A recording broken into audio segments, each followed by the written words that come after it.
Bir varmış, bir yokmuş. Uzak bir diyarda kış kadar beyaz tenli, gül kadar pembe yanaklı, kömür kadar siyah saçlı, dünyalar güzeli bir prenses yaşarmış. Adı Pamuk Prenses'miş. Pamuk Prenses iyi kalpliymiş, kimseyi kırmaz, herkese yardım edermiş. Ama üvey annesi, yani kraliçe, onun güzelliğini çok kıskanırmış. Kraliçenin sihirli bir aynası varmış. Her sabah aynanın karşısına geçer, gururla sorarmış. "Ayna ayna, söyle bana, bu dünyada benden güzeli var mı acaba?" Ayna da her seferinde cevap verirmiş. "Sen güzelsin kraliçem, en güzel sensin." Ama bir sabah ayna parlamış ve demiş ki, "Sen güzelsin kraliçem, ama Pamuk Prenses senden daha güzel." Kraliçe bu cevabı duyunca kıskançlıktan deliye dönmüş. Bir avcı çağırmış ve demiş ki, "Pamuk Prensesi ormana götür ve bir daha geri dönmesin." Avcı, Pamuk Prensesi ormanın derinliklerine götürmüş. Ama onun saf kalbini görünce kıyamamış. "Git," demiş. "Git ve saklan küçük prenses." Pamuk Prenses korkmuş ama cesurmuş. Yürümüş, yürümüş ve ormanın içinde minicik bir kulübe görmüş. Kapıyı çalmış ama kimse açmamış. İçeri girince minik tabaklar, küçük yataklar görmüş. Yorgunmuş. Bir yatağa uzanmış, uyuyakalmış. Bir süre sonra 7 küçük cüce gelmiş eve. Masayı dağınık, yatakta da minik bir kız görünce şaşırmışlar. Ama Pamuk Prenses uyanınca tatlı gülümsemesiyle hepsinin kalbini ısıtmış. Cüceler onu çok sevmiş. "Bizimle kal," demişler. "Burası artık senin evin olsun." Pamuk Prenses de onlarla kalmış. Birlikte yemek pişirmişler, gülmüşler, şarkılar söylemişler. Ama bir gün uzakta kraliçe yine aynasına sormuş. "Ayna ayna, söyle bana, kim en güzel bu dünyada?" Ayna doğruluktan vazgeçmemiş. "Kraliçem, Pamuk Prenses hala yaşıyor ve o bu dünyadaki en güzel olan." Kraliçe öfkesinden kudurmuş. Kendini yaşlı bir kadına dönüştürmüş, sepetine bir kırmızı elma koymuş. Ormana gidip kapıyı çalmış. "Tatlı kızım, taze elmalar ister misin?" demiş. Pamuk Prenses teşekkür ederek elmayı almış, bir ısırık almış ve o anda yere düşüp bayılmış. Cüceler eve dönünce onu yerde bulmuş. Ne yapsalar da uyandıramamışlar. Çok üzülmüşler, çok ağlamışlar ve sonunda onu camdan bir tabuta koymuşlar. Günler geçmiş, mevsimler değişmiş. Ama Pamuk Prenses'in yüzü hala o ilk günkü kadar güzelmiş. Bir gün oradan bir prens geçmiş. Cam tabutun içindeki bu güzel kızı görünce büyülenmiş. "Ne olur," demiş cücelere. "Onu sarayıma götürmeme izin verin. Her zaman ona iyi bakacağıma söz veriyorum." Cüceler üzülerek kabul etmiş ve tabutu dikkatlice taşımaya başlamışlar. Fakat kayalık bir yoldan geçerken tabut ellerinden biraz kaymış. Bir sarsıntıyla Pamuk Prenses'in boğazında kalan küçücük elma parçası dışarı fırlamış. Birden bir nefes sesi duyulmuş. Pamuk Prenses'in göğsü inip kalkmaya başlamış, sonra gözleri yavaşça aralanmış. Cüceler şaşkınlıkla bağırmış, prensin gözleri dolmuş. Pamuk Prenses yavaşça doğrulmuş. "Ben neredeyim?" demiş. Prens diz çöküp gülümsemiş. "Artık güvendesin güzel prenses."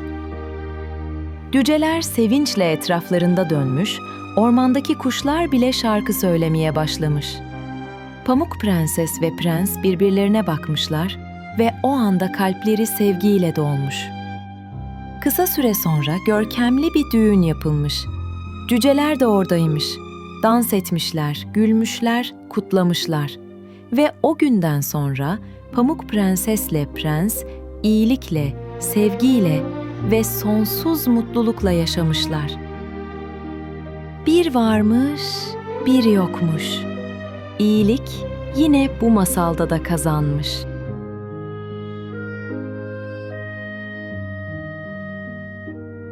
Bir varmış, bir yokmuş.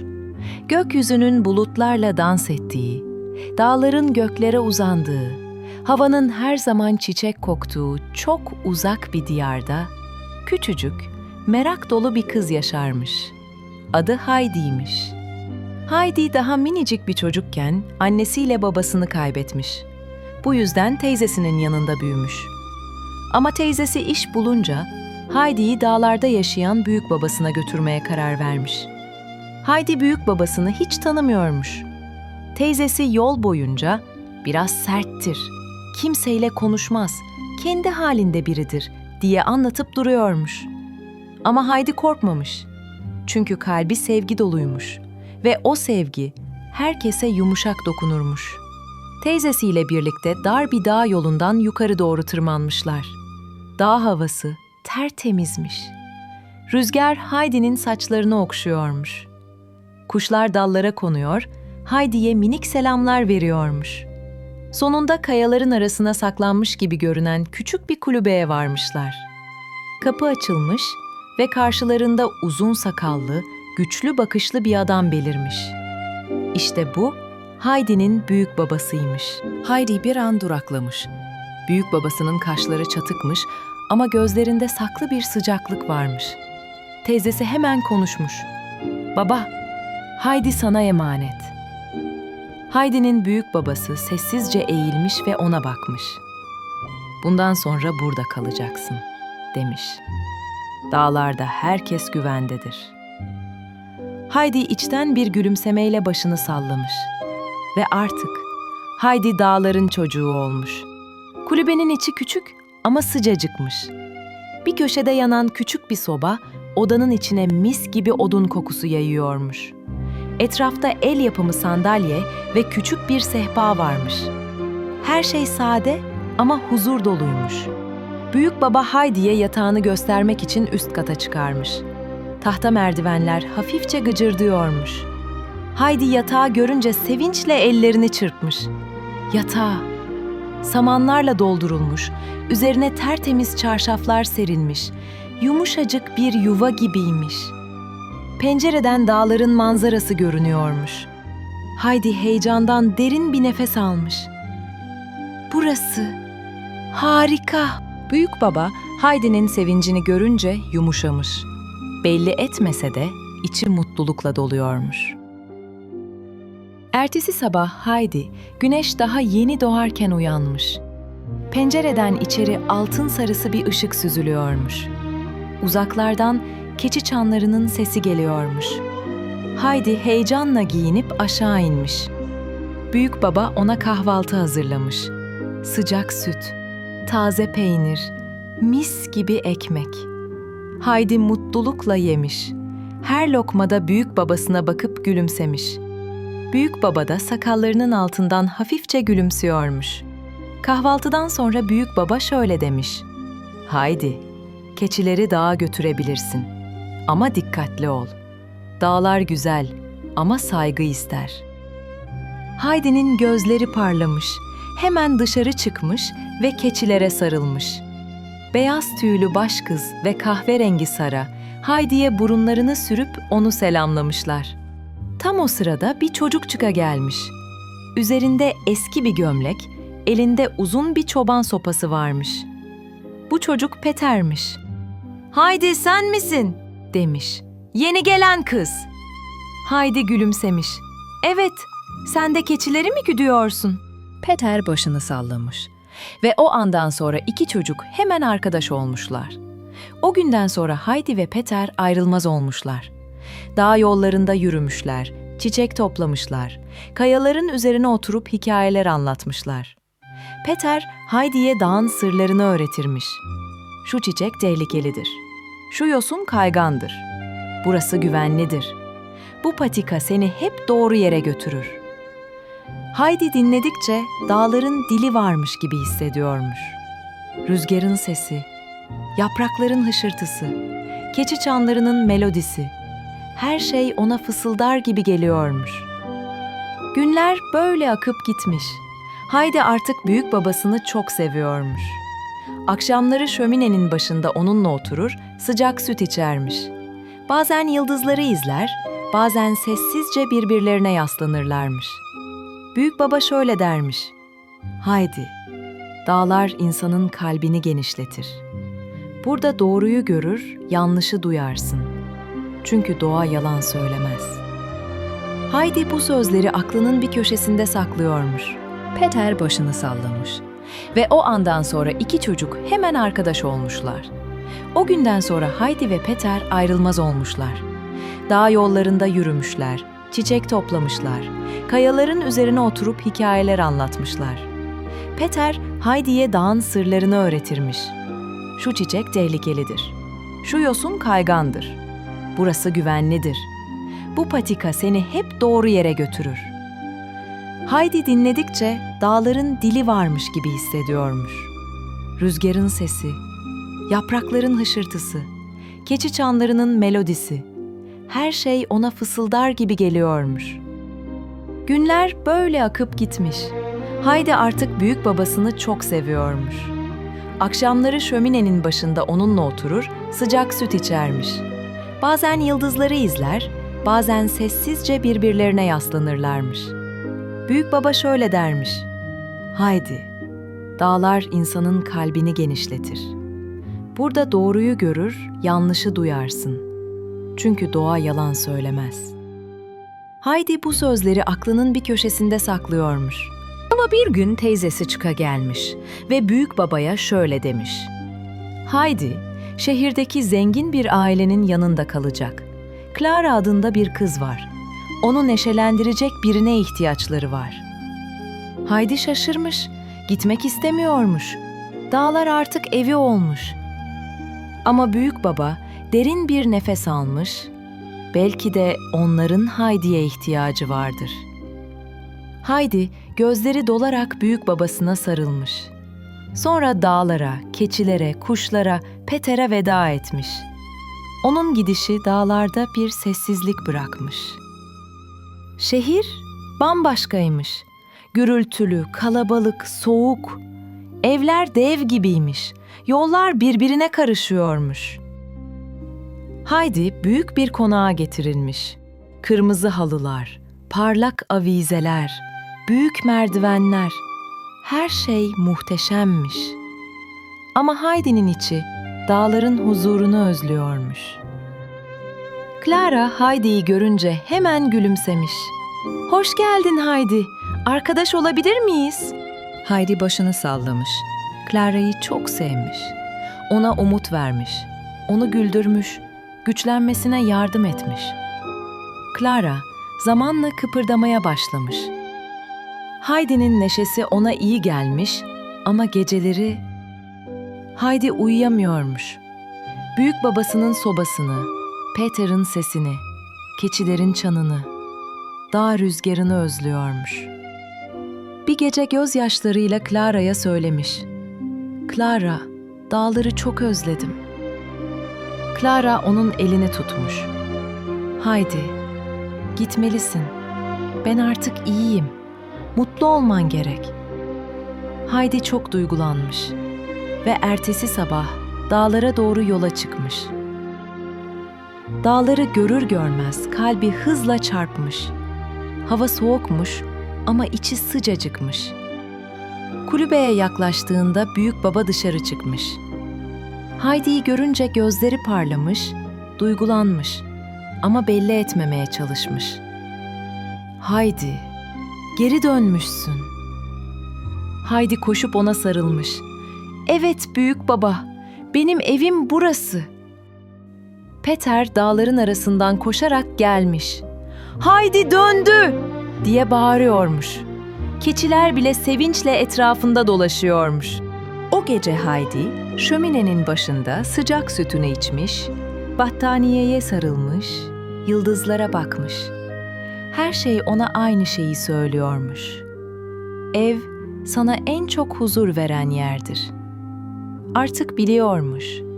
İnsan bazen uzaklara gidermiş Ama kalbi neredeyse sonunda oraya dönermiş. Ve Heidi çok büyük bir huzurla uykuya dalmış. Bağlar ona fısıldamış. "Hoş geldin küçük kız. İyi geceler."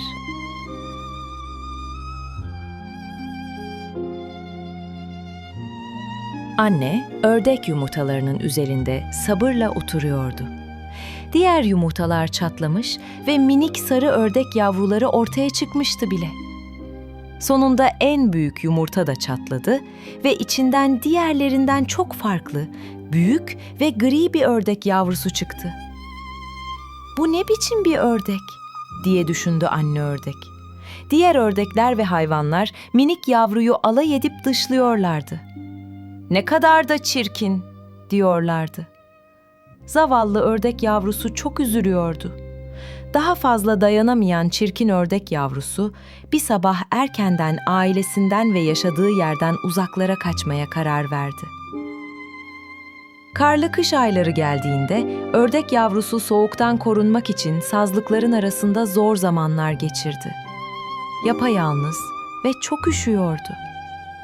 Kışı bir köylünün ahırında gizlenerek geçirdi ama orada bile diğer hayvanlar onu sevmedi ve yalnız kaldı. Nihayet bahar geldi ve güneş yeniden parladı. Ördek yavrusu kendini daha iyi hissetmeye başladı ve tekrar suya doğru yola çıktı. Bir göl kenarında, sudaki yansımasına baktığında şaşkınlıkla kendini tanıyamadı. Artık gri ve çirkin bir ördek yavrusu değildi. Suyun üzerinde süzülen 3 kuğu gördü. Onlar gibi uzun, zarif boyunları ve bembeyaz tüyleri vardı. Yaklaştılar ve onu aralarına kabul ettiler. Anladı ki o aslında bir ördek değil, güzel bir kuğuydu. Diğer kuğuların da kendisi gibi olduğunu görünce çok mutlu oldu. Artık yalnız değildi. Yeni ailesiyle birlikte güneşin altında neşeyle yüzmeye başladı. Kalbindeki tüm üzüntüler yok olmuştu. Eskiden onu dışlayan ördekler onu uzaktan izliyor, ne kadar güzel ve zarif bir kuğuya dönüştüğüne şaşırıyorlardı. Çirkin ördek yavrusu artık bir kuğu olarak yeni ailesiyle birlikte gökyüzünde özgürce süzülüyor, masmavi göklerde uçmanın tadını çıkarıyordu. Çocuklar göl kenarında oynarken güzel kuğuları gördüler ve "Ne kadar güzeller!" diye hayranlıkla bağırdılar. Kuğu gülümsedi. Kuğular gölde huzurla yüzerken farklılıkların ne kadar güzel ve özel olduğunu bilen diğer hayvanlar onları mutlulukla izliyordu.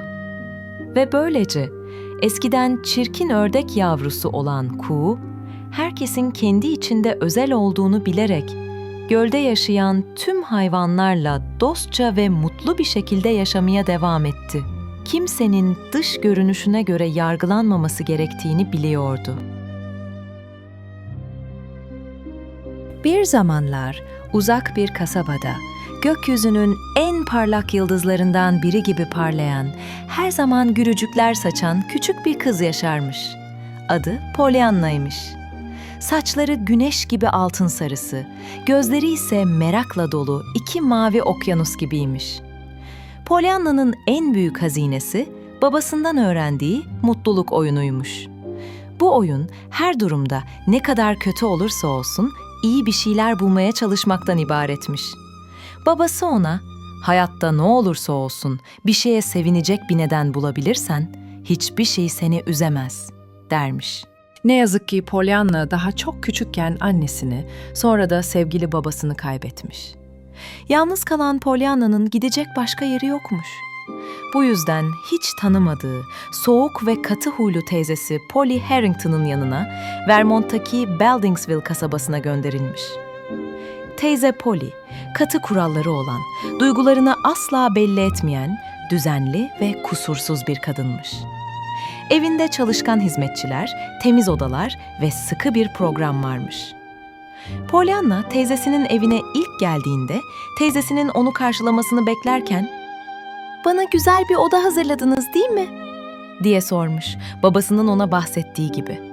Ancak teyze Polly, Pollyanna'yı tavan arasındaki küçük, boş ve kasvetli odaya göndermiş. Tavan arası penceresinden sadece çatılar ve bacalar görünüyormuş. Başka bir çocuk bu duruma üzülürken Pollyanna camdan dışarı bakmış ve Ne güzel. Çatılardan gökyüzünü izleyebilirim. Ne şanslıyım ki pencerem var, diye sevinmiş. İşte o an Pollyanna'nın Bellingsville'deki mutluluk oyunu başlamış. İlk zamanlar teyze Polly, Pollyanna'nın sürekli neşeli hali karşısında şaşkınlık ve hatta biraz da rahatsızlık duymuş. Pollyanna'nın her şeye sevinmelisin düşüncesi teyzesinin sıkı düzenine uymuyormuş. Teyze Polly, Pollyanna'ya, "Çocuklar görülmeli, duyulmamalıdır," demiş. Ama Pollyanna buna bile sevinmiş. "Öyleyse görülmeye değer olduğum için çok şanslıyım." Pollyanna, Beldingsville kasabasında kısa sürede herkesin dikkatini çekmeye başlamış. İlk olarak acımasız ve mutsuz bir adam olan Bay Pendleton ile tanışmış. Bay Pendleton, koca konağında yalnız yaşıyor, herkese asık suratla bakıyormuş. Ama Pollyanna onu her gördüğünde içtenlikle gülümsemiş, halini hatırını sormuş. Bir gün Bay Pendleton'ın bacağının kırıldığını öğrenmiş. Pollyanna onu ziyarete gitmiş ve "Bacağınız kırıldığı için çok üzgünüm ama en azından şimdi dinlenmek için vaktiniz olacak. Buna sevinin," demiş. Bay Pendleton, Pollyanna'nın bu samimiyeti karşısında ilk başta şaşırmış, sonra da yıllardır hissetmediği bir sıcaklık hissetmiş. Pollyanna onu her gün ziyaret ederek ona kitaplar okumuş, sohbet etmiş ve aslında Bay Pendleton'ın içindeki iyi insanı tekrar uyandırmış. Pollyanna sadece Bay Pendleton'ı değil, kasabadaki diğer mutsuz insanları da etkilemiş. Bayan Snow adında sürekli hasta olduğunu düşünen ve yatağından kalkmayan, her şeye şikayet eden bir kadın varmış. Pollyanna onu ziyarete gitmiş ve "Ne güzel, en azından yatağınızda dinlenebiliyorsunuz. Buna sevinin. Dışarıdaki soğuk havaya maruz kalmıyorsunuz," demiş. Pollyanna, Bayan Snow'a çiçekler getirmiş, güzel hikayeler anlatmış ve onu yavaş yavaş yaşama sevinciyle doldurmuş. Bayan Snow, Pollyanna sayesinde yatağından kalkmaya, dışarı çıkmaya ve hayatın güzelliklerini fark etmeye başlamış. Kasabada her zaman yüzü asık dolaşan, kimseyle konuşmayan, huysuz bir doktor olan Doktor Chilton da varmış. Doktor Chilton, gençliğinde kaybettiği bir aşk yüzünden hayat küsmüş gibiymiş. Ama Pollyanna, onunla her karşılaştığında ona sıcak bir şekilde gülümsemiş, "Günaydın doktor, bugün ne güzel bir gün," demiş. Doktor Chilton, Pollyanna'nın bu samimi tavırları karşısında önce şaşırmış, sonra da yıllardır buz tutmuş kalbinde bir sıcaklık hissetmiş. Pollyanna onu da mutluluk oyununa katmış ve Doktor Chilton yeniden gülümsediğini fark etmiş. Pollyanna'nın teyzesi Polly bile Pollyanna'nın etkisiyle değişmeye başlamış. İlk başlarda Pollyanna'nın yaramazlıkları ve bitmek bilmeyen neşesi teyzesini çileden çıkarıyormuş. Ama Pollyanna'nın samimiyeti, sevecenliği ve her şeye rağmen mutlu olabilme yeteneği, teyzesinin yıllardır sakladığı kalbindeki buzları eritmiş. Bir gün teyzesi Pollyanna'yı azarlarken Pollyanna, "Ama teyze, ne kadar şanslıyım ki senin gibi bana bakacak biri var, buna sevin," demiş. Teyzesi bu sözler karşısında dona kalmış ve uzun zaman sonra ilk kez içten bir gülümseme belirmiş yüzünde. Ancak bir gün Pollyanna'nın neşeli dünyası sarsılmış. Bir trafik kazası geçirmiş ve bacakları felç olmuş. Artık yürüyemiyormuş. Bu Pollyanna için çok büyük bir üzüntü kaynağı olmuş. Yıllardır oynadığı mutluluk oyununda ilk kez bu kadar zorlanmış. Doktorlar bir daha yürüyemeyeceğini söylemişler. Pollyanna yatağında yatarken, "Şimdi neye sevinebilirim ki? Yürüyemiyorum," diye iç geçirmiş. İşte o zaman Pollyanna'nın kasabaya getirdiği iyilikler ona geri dönmeye başlamış. Bay Pendleton, Pollyanna'yı kendi konağına taşımayı teklif etmiş. Böylece ona daha iyi bakılabilecekmiş. Bayan Snow, yatağından kalkıp Pollyanna'ya ziyaretine gelmiş, ona moral vermiş. Doktor Chilton ise Pollyanna'yı iyileştirmek için elinden geleni yapmaya yemin etmiş. Tüm kasaba halkı Pollyanna'nın teyzesi Polly'nin evine akın etmiş. Herkes Pollyanna'yı ziyaret etmek, ona moral vermek ve ona olan sevgilerini göstermek için gelmiş. Mutluluk oyununu Pollyanna'dan öğrenen herkes şimdi Pollyanna'ya "Neye sevinebilirsin?" diye sormaya başlamışlar. Birisi, "Ne güzel, en azından canlısın." demiş. Bir diğeri, "Ne güzel, birçok arkadaşın var." demiş. Pollyanna bu sevgi seli karşısında gözleri yaşlarla dolmuş. "Evet," diye fısıldamış. "Evet, bunlara sevinebilirim. Ne kadar çok insan beni seviyor. Ne kadar şanslıyım." Pollyanna hastalığına rağmen etrafındaki bu büyük sevgiyi ve dayanışmayı görmüş ve kalbi bir kez daha umutla dolmuş. Doktor Chilton, Pollyanna'yı iyileştirmek için elinden geleni yapmış ve onu Boston'da bir uzmana götürmeye karar vermiş. Teyze Polly, Pollyanna'yı bu yolculukta yalnız bırakmamış. Bu yolculuk Pollyanna için zorlu geçmiş ama o yine de mutluluk oyununu oynamaya devam etmiş. Aylar sonra Beldingsville kasabasına bir haber ulaşmış. Pollyanna iyileşiyormuş ve bir gün kasabanın sakinleri Pollyanna'nın teyzesi Polly'nin evine döndüğünü görmüşler. Ama bu sefer Pollyanna'nın tekerlekli sandalyede değil, kendi ayakları üzerinde yürüdüğünü görmüşler. Tüm kasaba sevinç çığlıkları atmış. Pollyanna kasabaya geri döndüğünde herkesin hayatında yarattığı değişimin ne kadar büyük olduğunu fark etmiş. Bay Pendleton artık daha güler yüzlü bir adam olmuş. Hatta evlat edinmeyi düşünüyormuş. Bayan Snow tamamen iyileşmiş ve hayat dolu bir kadın olmuş. Doktor Chilton yeniden gülümsemeye başlamış ve hatta teyze Polly ile arasındaki soğukluk da ortadan kalkmış. Çünkü teyze Polly de Pollyanna sayesinde değişmiş, kalbi yumuşamış ve sevgi dolu bir insan haline gelmiş. Doktor Chilton'la teyze Polly uzun zamandır birbirlerine duydukları ama dile getirmedikleri sevgiyi sonunda itiraf etmişler ve evlenmişler. Pollyanna'nın mutluluk oyunu sadece onun hayatını değil, tüm kasabanın hayatını değiştirmişti. Pollyanna bir kez daha yürüyebildiği için o kadar mutluymuş ki. Ama en çok da etrafındaki insanların hayatlarına dokunabildiği ve onlara umut verebildiği için mutluymuş. Ve böylece Pollyanna her zaman gülücükler saçarak, her durumda iyi bir şeyler bulmaya devam ederek yaşamış. O sadece bir masal kahramanı değil, aynı zamanda her birimizin içinde saklı olan umudun ve neşenin bir sembolüydü. Çünkü hayat ne kadar zor olursa olsun, her zaman bir şeye sevinecek bir neden vardır. Yeter ki Pollyanna gibi etrafa mutluluk saçalım ve mutluluk oyununu oynamaya devam edelim.